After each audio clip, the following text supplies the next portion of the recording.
क्या आपने कभी सोचा है कि कृष्ण जी की पत्नी रुक्मिणी थी, परंतु उनकी पूजा राधा के साथ क्यों होती है और हर मंदिर में कृष्ण और राधा जी की ही मूर्ति क्यों है? रुक्मिणी और राधा एक दूसरे से अलग नहीं है। स्कंद पुराण के अनुसार द्वारका में जो भूमिका रुक्मिणी की थी, वृंदावन में वही भूमिका राधा जी की थी। इसके पीछे एक कहानी है। रुक्मिणी जी विवाहिता पत्नी थी कृष्ण की और राधा उनकी प्रेमिका थी। जब भगवान विष्णु इस पृथ्वी पर कृष्ण के रूप में अवतरित हुए तो लक्ष्मी जी राधा के रूप में अवतरित हुई और विष्णु जी कृष्ण के रूप में ये सबक सिखाने के लिए आए कि बुराई के खिलाफ हमेशा अच्छाई की जीत होती है।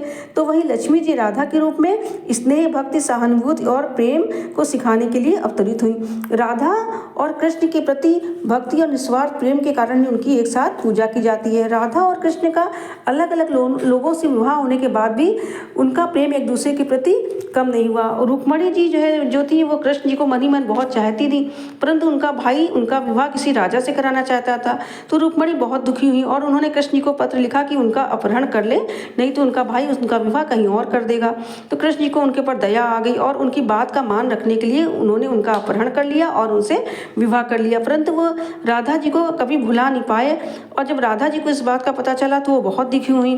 तो कृष्ण जी उनको कहते हैं कि रुक्मिणी जी मेरी पत्नी जरूर है, लेकिन मन ही मन से तुम मेरे हृदय में हमेशा निवास करोगी। मेरी और तुम्हारे निश्चल प्रेम की कहानियाँ युगों युगों तक गाई जाएंगी और मेरी हर मंदिर में हर जगह तुम्हारे साथ ही पूजा होगी।